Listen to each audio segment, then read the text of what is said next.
Bonsoir. Alors, à l'heure du Québec, il est 19h59.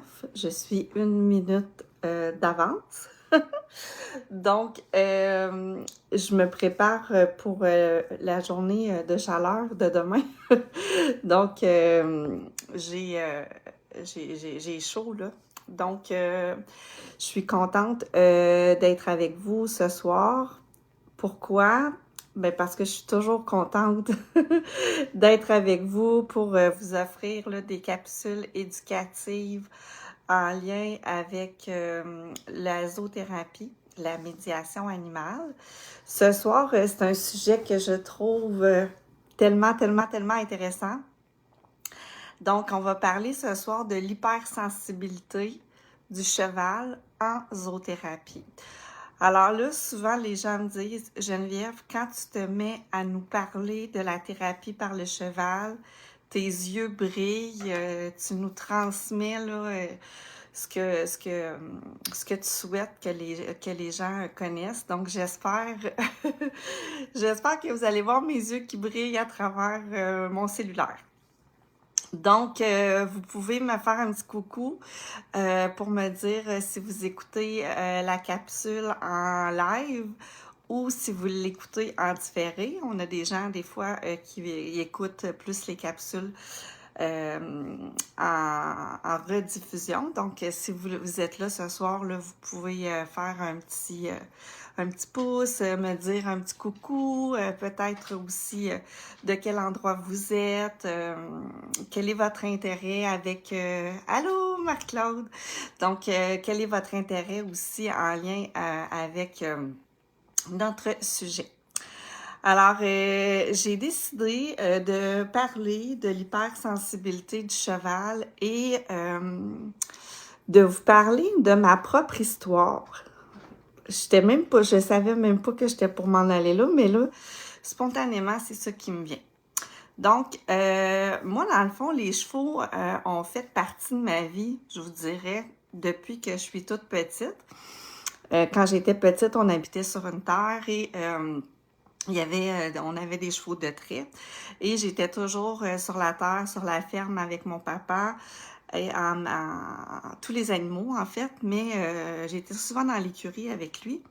Et un bon matin, j'étais arrivée avec une pomme dans les mains, puis mon cheval pensait que la pomme était pour lui, mais non, c'était ma pomme à moi. Et il m'a mordu, le cheval. Donc, j'ai une belle petite cicatrice ici. Si jamais vous faites ma connaissance, là, vous allez pouvoir voir comme dans mon sourcil, j'ai une petite cicatrice. Donc, à partir de ce moment-là, j'ai développé une peur, une grande peur envers les chevaux, mais je n'ai jamais cessé de les aimer. Donc, je n'étais pas capable de les approcher, de brosser un cheval, par exemple, ou de faire de l'équitation, là, jusqu'à longtemps. Mais très petite, j'ai passé des années à les observer. Donc, à observer leur comportement, à observer leurs réactions. Je leur ai parlé au loin, je leur ai écrit, j'ai fait des dessins, j'ai fait des fugues même enfant, puis on me retrouvait couchée dans une botte de foin quelque part dans le fin fond d'une écurie. Et à l'adolescence, mon grand-papa savait que j'aimais vraiment les chevaux. Et à un moment donné, il a décidé de m'inscrire à un cours d'équitation et de ne pas me le dire. Alors, j'étais avec les nièces de sa femme et là, j'avais pas envie de dire j'ai peur, moi, des chevaux, je veux pas aller faire de l'équitation avec vous. Donc là, j'ai fait un petit message à mon grand-père, je vais dire là, tu m'as pas fait ça. Et mon grand-père me dit, garde Geneviève, je vais t'asseoir sur le cheval, on l'essaye, puis si ça marche pas, tu redescends. Et j'ai embarqué sur le cheval. J'ai fait ma randonnée. J'ai été vraiment impressionnée. Et j'ai même galopé. Je m'en souviens vraiment très bien. J'ai galopé et je vous dirais que c'est le plus beau sentiment à vie que j'ai ressenti, cette liberté-là. Et après, j'ai fait de l'équitation, mais c'est resté très longtemps. Vraiment très longtemps. Cette peur-là d'être au sol avec le cheval. Donc, quand j'étais dessus, je ressentais pas la peur. Mais quand j'étais au sol, j'en avais vraiment peur et ben, j'ai fait, moi, une thérapie assistée par le cheval il y a environ 10 ans. Et c'est à partir de ce moment-là que j'ai en fait surpassé cette peur-là et que j'ai fait la rencontre avec cet être hyper sensible. Et c'était pour moi devenu viscéral d'avoir le cheval avec moi. Et j'ai voulu vraiment me renseigner puis comprendre un petit peu qu'est-ce qui pouvait se passer, pourquoi cet animal-là pouvait être autant proche de l'humain. Donc, j'ai fait beaucoup de recherches, j'ai fait beaucoup d'études, j'ai fait beaucoup de formations sur la psychologie équine. Et ce soir, c'est vraiment ça que j'ai envie de vous partager un petit peu. Donc, ben, vous savez sûrement que le cheval, c'est un animal de proie. Donc, c'est un animal, étant donné justement sa peur, puis de toujours être en recherche, en fait, de sécurité, il se permet, en fait, une connexion, là, tu sais, profonde avec tout ce qui l'entoure. Donc, nous, l'humain, on est un prédateur. Tu sais, à la base, on n'est pas destiné tant que ça là, à comprendre puis être en relation avec le cheval. Mais le cheval a vraiment besoin d'être toujours dans le moment présent, d'être toujours à l'affût de chaque situation, de chaque ressenti. Pourquoi? Parce qu'il a tellement peur et sa peur se démontre en étant dans la fuite. Là, j'ai pris des notes parce qu'il y a tellement de choses que j'ai envie de vous partager puis de vous dire. Là, vous allez m'excuser, mais des fois, je vais regarder mes notes. Oui, c'est ça. Donc, ben, ma note disait que pour assurer sa sécurité, autant sa sécurité physique qu'émotionnelle, là, il y avait vraiment besoin de se connecter et d'être à l'affût puis être vraiment dans l'instant présent. Donc, le cheval, c'est un être très intuitif. C'est un être d'instinct. C'est le mot que je cherchais. C'est un être d'instinct et c'est un être aussi très intuitif. Donc, le cheval a une intuition. Et comme je vous disais, il vit toujours dans le moment présent. Et c'est pour ça que la thérapie assistée par le cheval connaît des résultats qui sont vraiment très bénéfiques. Alors, je vous en parle un petit peu du volet de ce qu'on peut faire en zoothérapie, en médiation animale avec les chevaux. Donc, tout dépendant de la clientèle avec laquelle on a envie de travailler. Donc, on peut travailler avec une multitude de clientèle. Ça peut être avec des enfants, ça peut être avec des adolescents, ça peut être avec des personnes aînées, des gens qui ont des handicaps, troubles de santé mentale, dépendance, dépression, choc post-traumatique, confiance, estime de soi. Donc, c'est vraiment là très large. En fait, toutes les clientèles peuvent venir chercher un service de zoothérapie équine. Alors, il y a vraiment comme deux méthodes et nous, chez Centre Équilibre, on enseigne vraiment ces deux méthodes-là.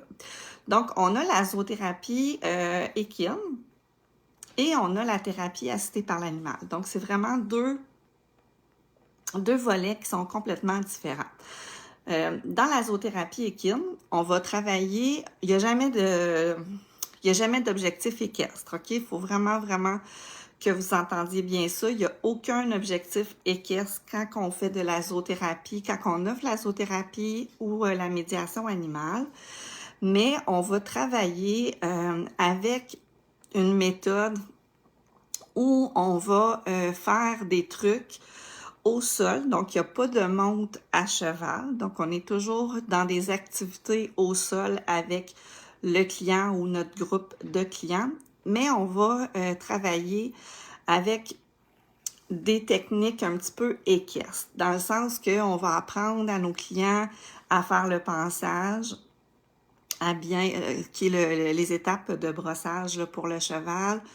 On va apprendre à nos clients à bien comprendre les codes de communication des chevaux, les sens des chevaux, parce que les chevaux ont 6 sens, nous on en a 5. Donc on va pouvoir travailler avec nos clients, là, avec des activités comme ça. On va pouvoir travailler en liberté ou avec des chevaux dans des contextes d'apprendre la marche au sol, apprendre à longer un cheval, apprendre à faire des polos, prendre soin d'un animal, le nourrir, traiter des blessures ou faire des traitements pour la détente avec des huiles essentielles. Donc, il y a une multitude d'activités qu'on va pouvoir mettre sur place avec notre client. Et tout dépendant de l'activité qu'on va mettre sur pied, à ce moment-là, il va avoir des objectifs. Donc, par exemple, je sais pas moi, un adolescent qui viendrait, par exemple, pour travailler le déficit d'attention et la procrastination, tiens. Donc, on pourrait travailler diverses activités avec lui pour travailler puis améliorer là, ces défis-là. Donc, la zoothérapie équine, on est vraiment dans des trucs d'action. Puis on peut aussi travailler de la zoothérapie éducative, pédagogique, donc travailler sur des apprentissages et on va utiliser le cheval, par exemple. On peut apprendre des couleurs, on peut apprendre le français, travailler le vocabulaire, on peut travailler des mathématiques. Donc, avec plein d'activités, avec des accessoires ou avec les chevaux, on va pouvoir interagir là, avec nos clients. Quand on parle de thérapie assistée par l'animal, on est vraiment dans le contexte d'une connexion, je ne manquerai pas de batterie, avec le cheval. Donc, les rencontres sont souvent des rencontres où on ne parle pas beaucoup. On va recevoir notre client et on va travailler beaucoup avec les ressentis, on va travailler beaucoup avec l'intuition et en fait, le cheval va lire l'être humain avec ce qu'il a à travailler. Donc, la personne, par exemple, qui a vécu, qu'est-ce que je pourrais vous donner comme exemple? J'en ai tellement, là. En fait, comment je pourrais vraiment expliquer tout ça? C'est que le cheval, en fait, ressent les émotions. On entend souvent ça dans plein de lectures, dans plein de tutoriels, que le cheval est comme le miroir, en fait, de l'être humain. Le cheval, c'est qu'il est capable de lire selon notre émotion du moment. Alors, si, par exemple, on a peur, puis qu'on vit des choses à l'intérieur de nous, le cheval va le ressentir et étant donné que c'est un animal de proie et qui a besoin d'être en sécurité, il n'aura pas envie de se connecter avec un humain qui a peur parce qu'il va être en danger. Alors, à ce moment-là, dans la thérapie assistée par le cheval, par exemple, on va apprendre à notre client à lire le comportement du cheval et à voir comment le cheval, en fait, va interpréter les ressentis et les intuitions. Et c'est à partir de ce moment-là qu'on va vraiment établir une thérapie assistée par le cheval. Alors, on va travailler avec plusieurs types de clients avec cette approche-là. Donc, on va travailler avec des gens là, qui veulent venir travailler, par exemple, l'estime, la confiance en soi, la dépression, l'anxiété. On a vraiment beaucoup de gens qui viennent travailler leur anxiété, la gestion des émotions, dépendance, le choc post-traumatique. Donc, toutes ces clientèles-là, la thérapie assistée par le cheval répond vraiment bien parce que c'est ce qui va se passer en triade thérapeutique, en synergie triangulaire. L'intervenant va travailler beaucoup avec des observations dans la connexion entre le cheval et l'être humain. Et c'est à partir de là que l'intervenant va venir vraiment aider le client à faire des prises de conscience sur ses propres comportements. Et là, c'est là que la magie opère. C'est à partir de ce moment-là, en fait, que le cheval et l'humain vont se connecter ensemble. Ils vont moi, je dis qu'ils vont se tendre la main et ils vont vraiment avancer ensemble. Ce qui est vraiment beau là-dedans, c'est que le cheval va aider l'humain, je le dis souvent, puis l'humain va aussi aider le cheval. Donc, l'humain va aider le cheval à lui faire ressentir que je suis sécuritaire pour toi, je prends soin de toi, je vais être bon pour toi. Et le cheval va transmettre la même chose à l'être humain. Donc, je vais être là, moi, pour t'apprendre des choses sur toi. Et avec l'aide, bien sûr, d'un intervenant zoothérapie qui est bien formé et spécialisé dans cette approche-là, les résultats, ils sont vraiment, vraiment, vraiment extraordinaires. Ensuite, je voulais aussi parler de la désensibilisation et de la sensibilité. Alors, je prends ma respiration. Il me semble que j'aurais tellement de choses à dire. Puis quand que je fais des lives, puis que je parle toute seule devant l'écran, on dirait que je fais un marathon, là, que je veux pas oublier de vous dire là, tout ce que j'ai préparé là, pour vous donner comme information. Alors, la désensibilisation. Alors, quand on veut travailler avec un cheval, ben c'est sûr qu'on doit l'entraîner puis on doit le préparer, le cheval. Il ne devient pas un partenaire de zoothérapie comme ça du jour au lendemain. Alors, on va travailler pour désensibiliser le cheval avec plusieurs types de clientèle. On va travailler avec des objets, on va travailler dans divers contextes et on va lui apprendre justement là, des choses. Mais ça va être très important si jamais c'est une approche qui vous intéresse. C'est très important de bien doser la désensibilisation. Donc, quand on enseigne chez Centre Équilibre la désensibilisation, on va parler du renversement positif et négatif que beaucoup de gens connaissent déjà là, si vous êtes déjà dans le milieu des chevaux, dans le milieu équestre. Mais on va aller doser avec le cheval de zoothérapie parce qu'on ne veut pas lui enlever cette hypersensibilité-là. Donc, on veut apprendre au cheval à savoir que les accessoires, puis ce qu'on va utiliser dans le cadre de notre travail en zoothérapie, le cheval doit être capable de reconnaître certains objets et d'être confortable avec tout ça. Mais on ne doit pas pousser trop loin parce qu'on va enlever en fait la sensibilité qu'il a besoin pour travailler avec la thérapie émotionnelle qui est la thérapie assistée par le cheval. Alors, quand on travaille pour la zoothérapie équine, on va désensibiliser tout ça parce qu'on va travailler beaucoup dans l'action, avec des activités. Donc, tout ce qu'on va choisir, il faut que le cheval le connaisse. Si on veut faire des parcours au sol, par exemple, on veut faire monter le cheval sur un petit pont, puis après ça, venir marcher sur une toile bleue par terre, bien, le cheval, s'il n'a jamais vu ça, ben vous pouvez pas faire ça avec votre client, là. Ça risque des fois, ça se peut que ça fonctionne, mais ça se peut que ça ne fonctionne pas. Mais quand on va être plus dans le volet de la thérapie assistée par le cheval, on n'est pas souvent dans des activités. On va l'être éventuellement plus dans des activités de travail au sol, de travail en liberté, mais avant qu'on se rende là, il y a plusieurs étapes et on veut que le cheval reste sensible aux émotions.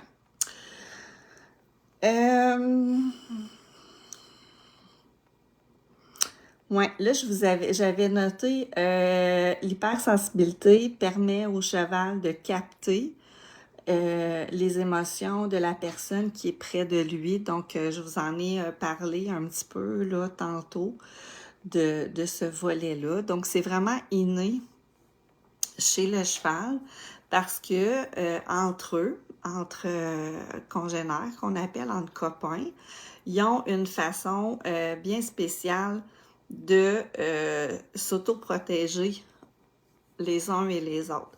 Donc, il y a toujours une hiérarchie sociale qui est faite dans un troupeau.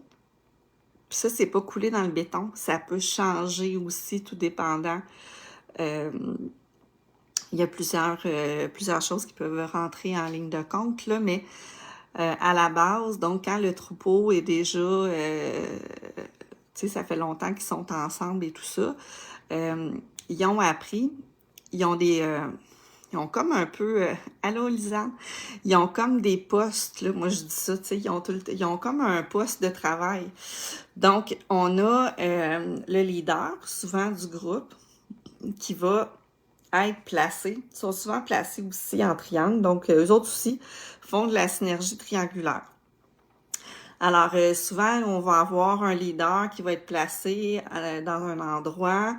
Puis, des fois, on va avoir un autre leader, donc le président puis le vice-président.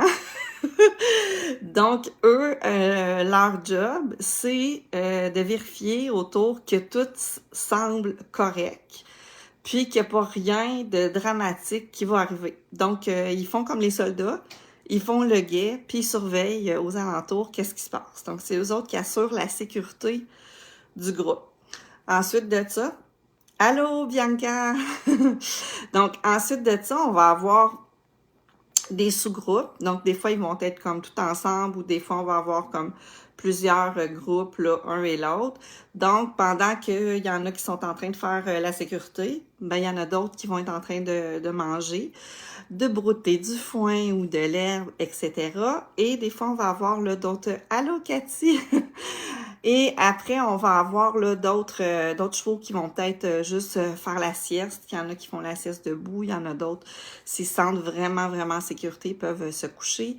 Donc, ils fonctionnent de cette façon-là. Donc, c'est inné chez eux d'avoir à ressentir, puis à se connecter à tout ce qu'ils peuvent ressentir. Et il va y avoir comme une rotation aussi qui va...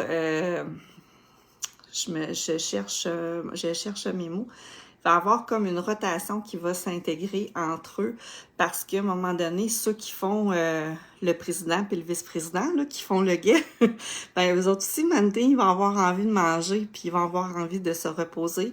Donc là, il va y avoir comme une rotation et les chevaux là, fonctionnent de cette manière-là.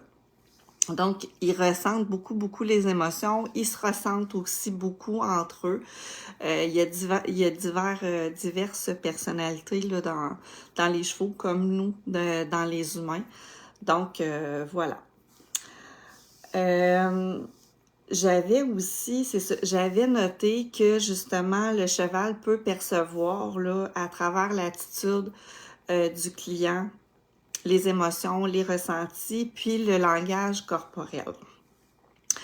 Ça, c'est très, très, très intéressant parce que si vous êtes intéressé là, par le métier de la zoothérapie, puis de vouloir travailler avec les chevaux, avec ce style de thérapie-là, les gens qui vont venir vous rencontrer, à 80% et plus même, ils connaissent pas les chevaux. C'est pas des gens qui recherchent l'équitation. C'est pas du tout le même style de client qu'on va retrouver, par exemple, dans des écoles d'équitation.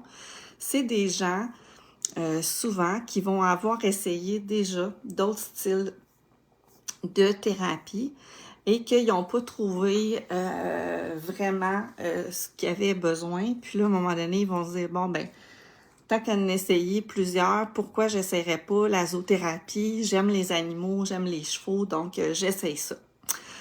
Donc, souvent, ben, les gens viennent par curiosité et là, il se passe des affaires extraordinaires. On a ce type de personnes-là et on va avoir un autre type de personnes que eux ont toujours été attirés par le cheval. C'est comme un peu moi quand je vous partageais un petit peu mon histoire là tantôt. Donc souvent je vais entendre au téléphone la première fois, je ne sais pas pourquoi, j'ai toujours admiré les chevaux, je les trouve beaux, sont grands, ça sent bon. Donc, j'ai besoin de me connecter avec cet être vivant-là. Et là, quand ces gens-là vont arriver, ils savent pas pantoute qu'est-ce qu'ils attendent. Ils s'attendent pas à ça. Ils pensent que, bon, ils vont venir, rencontrer le cheval, par exemple. C'est intéressant parce que souvent, moi, à la première rencontre, je vais vraiment laisser le client aller un peu où il veut dans le parc avec les chevaux et d'observer un peu les chevaux et de regarder un peu quel cheval va venir vers l'humain et juste de voir un peu la synergie, comment ça va se passer. Et là, il y a souvent plein d'interrogations qui vont venir. Les gens vont dire « Ah, moi, je vais aller voir tel cheval » et sans savoir un petit peu de quelle façon l'approcher. Ben là, ils vont arriver, tu sais, souvent les gens veulent toucher au visage et là, hop, le cheval va reculer. Ben pourquoi que le cheval a reculé? Il m'aime pas, qu'est-ce que j'ai fait de pas correct, etc. Donc, c'est là la beauté de cette thérapie-là parce que par le comportement en fait du cheval, on va aller en fait déconstruire des pensées cognitives, des distorsions cognitives. Ben non, le cheval, il a pas reculé parce qu'il t'aime pas, il a reculé parce qu'il te connaît pas, parce que tu t'es peut-être avancé trop vite vers lui. Est-ce que tu savais que le cheval, il voit pas lui en avant de lui, à moins de 2 mètres? Il voit pas. Il y a une vision périphérique, me semble. Le mot m'échappe, mais les chevaux voient vraiment de cette manière-là. Donc, si on se présente plus dans l'angle de vision du cheval, on va avoir plus de chances, en fait, d'avoir une connexion. Et ces gens-là le savent pas. Et là, mais on va justement venir donner beaucoup d'informations. Le cheval va réagir aussi. Et ça va être vraiment très intéressant. J'ai un homme qui est venu me rencontrer il y a quelques semaines. C'est un vétéran qui est maintenant, n'est plus maintenant militaire. Et il venait pour travailler justement diverses situations qu'il a vécues là, pendant qu'il était militaire. Et son objectif premier, c'était de venir passer du temps pour lui parce qu'il n'a pas fait ça dans sa vie. Tu sais, c'est un homme quand même dans la quarantaine, puis il n'a jamais vraiment passé de temps juste pour lui. Et lorsqu'il y a eu ce contact-là, ben mon cheval de zoothérapie qui se sont vraiment choisis entre eux, c'est un cheval en fait qui a été qui a vécu beaucoup de choses dans son passé. Donc c'est un cheval qui a été malmené. Et ils se sont choisis ensemble et j'ai trouvé ça vraiment beau parce que ce que le client m'amenait comme information sur sa vie, sur ses émotions, ben c'est un petit peu les mêmes informations que je reconnais chez mon cheval depuis les années que j'ai avec moi. Et là, ben il y a vraiment quelque chose de fort qui s'est uni entre eux en disant... Puis le client a dit, ben moi, je suis poqué, puis lui aussi, il est poqué. Fait que entre deux poqués, on va s'aimer, puis on va s'encourager, puis on va s'entraider. Donc, c'était vraiment beau. On a fait des soins avec des huiles essentielles. J'ai trouvé ça vraiment cool d'être l'intervenante d'un homme qui avait envie de cette connexion-là. Donc, le cheval aussi, c'est ça, fait beaucoup de lecture au niveau corporel. Alors, c'est de ça que je voulais vous parler ce soir. Je voulais vraiment vous donner de l'information. Je suis en train là aussi de monter mon plan d'enseignement pour notre cohorte là, qui est en ce moment active. Les étudiants sont rendus à mi-parcours, même un petit peu plus que mi-parcours. Puis bientôt, c'est le module équin qui va être enseigné. Puis là, je suis en train de monter toutes les activités, puis tout ce que je vais vous livrer comme information. Alors, j'ai vraiment, vraiment, vraiment hâte. Alors, je voulais aussi donner l'information que nous, on se spécialise vraiment, Centre Équilibre, dans un programme de formation avec les grands chevaux et les chiens. Donc, c'est une formation qui est vraiment spécifique et spécialisée là, dans ces approches-là. Alors, quand que vous vous intéressez à notre programme de formation, notre programme est vraiment très complet, un programme de 500 heures, et on va travailler vraiment pour vous donner le maximum d'outils pour travailler en intervention avec les chevaux et les chiens. Mais c'est un module aussi qui s'offre à la carte. Donc, si jamais vous êtes déjà formé en zoothérapie, vous avez été chercher votre certification dans un cégep ou avec une autre formation privée et que vous aimeriez là, vous spécialiser puis vraiment ajouter le volet équin à votre pratique de zoothérapie. C'est un module qu'on offre chez nous. Donc, les modules, il y a 3 fins de semaine. Donc, il nous reste encore quelques places, mais vraiment pas beaucoup. Là. Je pense qu'il me reste 3 places. Là, c'est pas mal ça. Donc, 27-28 avril, ça, je sais que c'est cette fin de semaine-là. C'est les 2 autres fins de semaine suivantes. Donc, j'ai pas mon calendrier devant moi. Donc, c'est 3 fins de semaine consécutives, samedi, dimanche, de 9h à 4h. Et le mercredi suivant, il y a une supervision aussi, des études de cas qui seront réalisées là, en ligne avec tous les étudiants. Alors, si ça vous intéresse et que vous aimeriez vous inscrire au module équin, vous pouvez le faire. Vous avez juste à envoyer un courriel à Centre Équilibre et on vous envoie là, la procédure pour vous inscrire. Alors, voilà. Et en terminant, je voulais aussi vous présenter les sujets du mois de mars. Déjà, on arrive en mars. Donc, le 5 mars, on va aussi parler de la thérapie assistée par l'animal, mais avec le chien, donc l'approche canine, les objectifs là, qui peuvent être réalisés avec cette méthode-là. Le 12 mars, on reçoit notre enseignante spécialisée avec les jeunes, donc Geneviève Paradis, qui enseigne 3 modules, donc développement de l'enfant 6-12 ans, TDAH chez l'enfant et l'adulte, et déficience intellectuelle, troubles du spectre de l'autisme et difficultés langagières. Alors, Geneviève là, va venir se présenter live avec moi, puis elle va pouvoir aussi là, nous parler des 3 modules.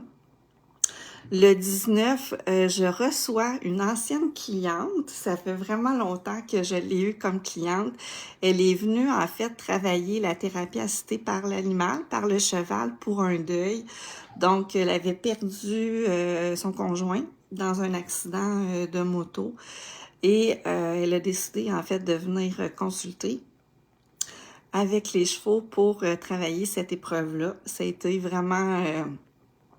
vraiment une belle expérience, autant pour moi que pour elle.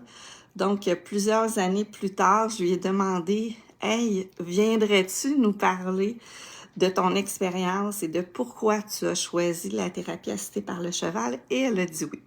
Alors, j'ai vraiment très hâte de la recevoir. Et le 26 mars, je vais recevoir Stéphanie Ouellette. Stéphanie, en fait, qui est entraîneur en équitation classique, mais aussi une grande personne, une grande dame dans le milieu des animaux. Donc, c'est une communicatrice animalière. Elle a écrit le livre « Elle parle aux animaux ». Et aussi, elle a participé à une série à la télé là, pour la communication animale. Et chez Centre Équilibre, on offre des ateliers de perfectionnement pour les zoothérapeutes. Et on a un atelier de perfectionnement avec Stéphanie au mois de juin, fin de semaine de 2 jours, pour apprendre en fait à recevoir les messages de nos partenaires de zoothérapie, savoir avec quel type de clientèle là, ils aiment travailler, de quelle façon l'animal aime se faire toucher. Donc, Stéphanie va venir à ma rencontre dans 2 semaines pour qu'on puisse parler de ce perfectionnement-là qu'on vous offre là, si vous êtes dans le milieu de la zoothérapie ou étudiant déjà chez nous. Donc, le 26 mars, je serai avec elle. Alors, j'espère que vous avez apprécié le sujet. J'avais très, très, très envie de vous parler de ça. C'est sûr que j'en aurai pour très, très, très longtemps à vous donner plein d'informations là-dessus. Donc, merci pour les pour les petites réactions. C'est vraiment, vraiment cool. Je suis contente. Donc, si jamais vous avez des intrégations, non, ça se dit pas ça, des interrogations sur le sujet de la thérapie assistée par les chevaux ou la zoothérapie équine, vous pouvez m'écrire. Ça me fait toujours un énorme plaisir de pouvoir répondre à vos questions, soit sur la page Facebook ou directement par courriel. Alors, merci, merci Marie-Claude. Alors, je vous souhaite une belle fin de soirée à tous et je vous revois la semaine prochaine. Bonne soirée!